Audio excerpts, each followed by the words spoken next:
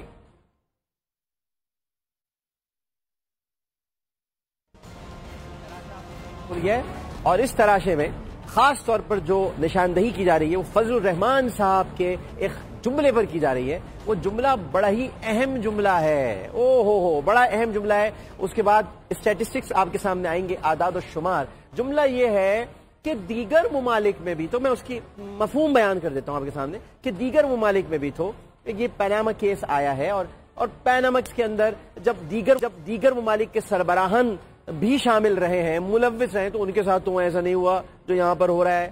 یعنی اس کا مطلب یہ ہے کہ مولانا صاحب یہ بتانا چاہ رہے ہیں کہ اگر سب چور ہیں تو بھئی چوروں کو چھوڑ دو, مٹی پاؤ, آگے نکلو, بات ہی نہ کرو, رہنے دو. کیا کریں صاحب کہہ سکتے ہیں مولانا صاحب, اس لیے کہہ سکتے ہیں کیونکہ مولانا صاحب نے ایک زمانے میں کہا تھا کہ امریکہ اگر کتا بھی مارے گا تو میں اسے شہید کہوں گا.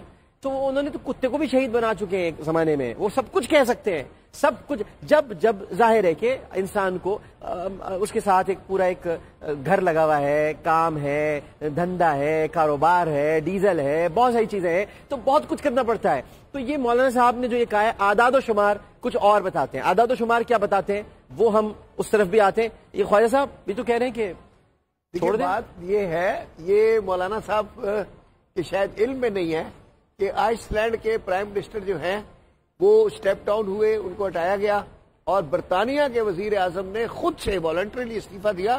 حالانکہ اس بیچارے کی کمپنی بھی نہیں تھی, اس کے والد کی کمپنی تھی, اور اس نے پورا اس کا حساب دے دیا, اور 20,000 پاؤنڈ کا شاید ٹوٹل مسئلہ تھا. آپ کی انہی خطوط کی روشنی میں ذرا پیکج دکھاتے ہیں, یہی باتیں اس کے اندر ہے. پیکج دکھائیے ذرا فضل الرحمان صاحب کا.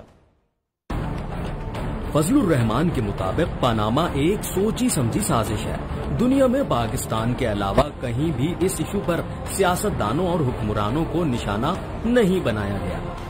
شاید وہ یہ بھول گئے کہ آئس لینڈ کے وزیر اعظم اسی پاناما کی وجہ سے اپنی کرسی گنوا چکے ہیں. پکڑا گیا. اب پکڑا گیا. تو یہ جو ہے نا کہ یہ سمجھتے ہیں کے وزیر اعظم بھی جا چکے ہیں. ہاں, مگر آپ دیکھیں نا خواجہ صاحب, یہ سمجھتے ہیں کہ قوم جو ہے وہ ایسی بے خوب بنتی رہے گی. بنتی کچھ نہیں ہے قوم. نہیں سر, اب سب بنانے کی بڑی کوشش کی ہے. اب ہر بندہ کہتا ہے ایسے نہیں چلے گا, ایسے نہیں چلے گا. یہ تو اب ہر بندہ. آپ کو پتہ ہے 2 گھنٹے پہلے اعتدال صاحب کو بھی بنانے کی کوشش کی گئی, وہ بھی نہیں بنے. ہاں نہیں, وہ کیسے بنیں گے سر؟ 2 گھنٹے پہلے کیسے؟ ماہر قانون دان ہے. نہیں, 2 گھنٹے پہلے کیسے بنے گا کوئی؟ یا تو آپ پہلے سے بتاتے ہیں. 2 گھنٹے پہلے نہیں بنے وہ. نہیں, انہوں نے کہا مجھے پہلے بتا دیتے تو میں بن جاتا, لیکن 2 گھنٹے پہلے تو نہیں بنوں گا. ایسے نہیں چلے گا, ایسے نہیں چل سکتا. تو فضل الرحمان صاحب آپ کو سوچنا چاہیے اور سوچ سمجھ کے کہنا چاہیے. اور آپ جہاں بات کر رہے ہیں, جن سے گفتگو کر رہے ہیں, جس اخبار سے آپ گفتگو کر رہے ہیں, ان کا تو کام ہی یہی ہے. وہ تو اس اینگل کو لے کر آئیں گے, ان کا تو ایجنڈا, ان کا نظریہ یہی ہے کہ وہ یہ کہتے رہے کہ سب ایسے ہی چلتا رہے. لیکن اب ہم آ گئے, جب ہم آ گئے ہیں تو پھر ایسے تو نہیں چلے گا.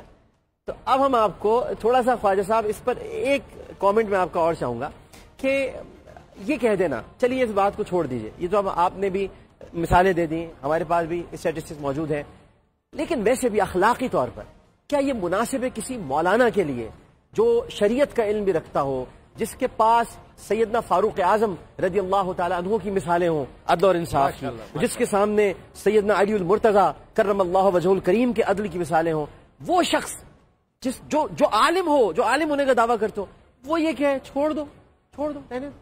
بس یہ جو بات ہے آپ نے خود ہی ساری بات کر دی کہ جو علم والے لوگ ہوتے ہیں اور پھر جو اللہ والے لوگ ہوتے ہیں تو ان کو سچ بولنا چاہیے ہر حالت میں.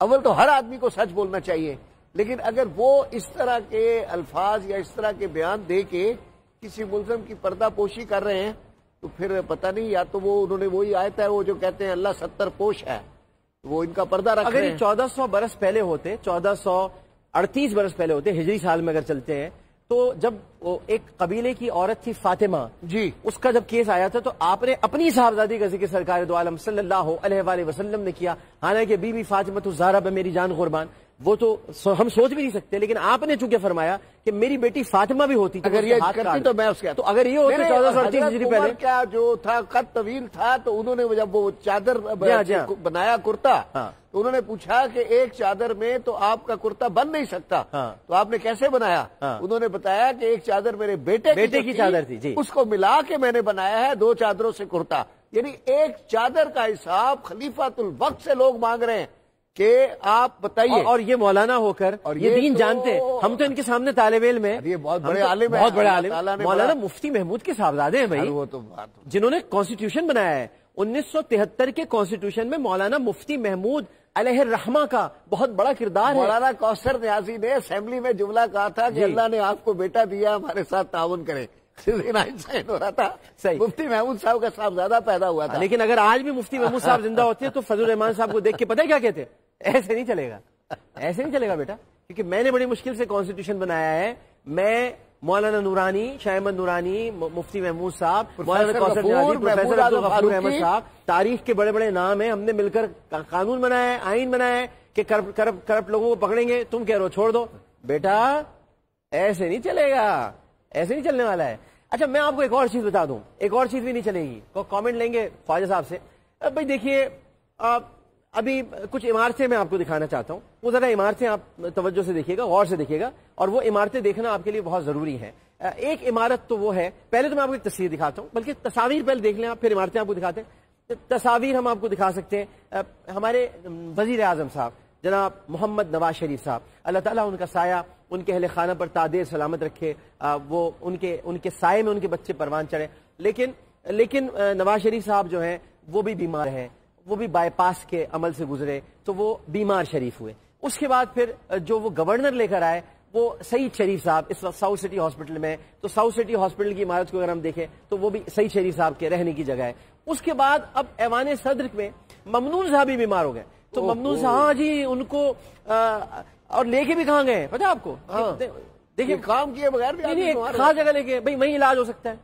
اچھا ہاں، عسکری ادارہ امراض قلب، اچھا وہ ہم وہاں لے کے گئے نا، دیکھیں جانا بھی وہیں پڑتا ہے، علاج کے لیے بھی وہیں جانا پڑتا ہے، پھر بھی ان کو نہیں مانتے، جانا وہیں پڑتا ہے، تو اب وہ بھی بیمار ہو گئے، تو یہ ممنون شریف تو آخر دل ہے نا، دل تو آخر دل کا اعتبار کیا کیجیے، تو وہ ممنون شریف ہو گئے۔ اب سنا ہے کہ نئے متوقع گورنر جو آ رہے ہیں وہ بھی کچھ اتنی ہی عمر کے ہیں اور بیمار ہیں، غوث علی شاہ صاحب، وہ بھی شاید غوث شریف ہو جائیں گے۔ تو میرا جو سب سے بڑا کنسرن ہے کہ ایسے کب تک چلے گا؟ ایسے تو نہیں چلے گا، کیونکہ اگر آپ بیمار ہیں وزیر اعظم تو آپ کو بھی ظاہر ہے کہ اتنے بیمار باپ ہو چکے ہیں کہ آپ، جیسے کہ ہم نے کل کہا کہ آپ قومی سیرت کانفرنس میں شرکت کرنے کے لیے نہیں جا رہے۔ ممنون صاحب تو اتنے زیادہ بیمار ہیں کہ وہ جب کہیں کھڑے ہو جاتے ہیں پھر اٹھتے نہیں ہیں، چلتے نہیں ہیں، سکتے میں آ جاتے ہیں۔ بہت دیر تک طیب اردوغان ان کو دیکھتے رہے، جو لوگوں نے ان کو بتایا کہ دیکھیے مت، یہ صدر ہیں، یہ بولتے ہیں، ہنستے ہیں، کھیلتے ہیں، مسکراتے ہیں، جب وہ ہلے جلے تب پتہ چلا کہ یہ صدر مملکت ہے۔ اسی طرح سے ہمارے سعید الزماں صاحب، اللہ تعالیٰ انہیں صحت دے، تندرستی دے، لیکن یہ جتنے بیمار شریف ہیں کیا یہ پاکستان کا مقدر بن گئے؟ خواجہ صاحب صحیح تھا، بہت بڑے آدمی ہے سر، ہمارے چیف جسٹس پاکستان تھے، اور بیماری کی حالت میں اب ان کو یہ آفر دی گئی، بہت لیٹ دی گئی، وہ یہ بہت پہلے ڈیزرو کرتے تھے۔ لیٹ دی گئی تو اب دیکھیں نا، اب تو وہ لیٹ سے 2 طرح کے لیٹ ہوتے ہیں نا، اب ایسا بھی نہ کرے انسان کی جب اس طرح پہنچنے والا ہو تو اسے اتنا لیٹ دیا جائے۔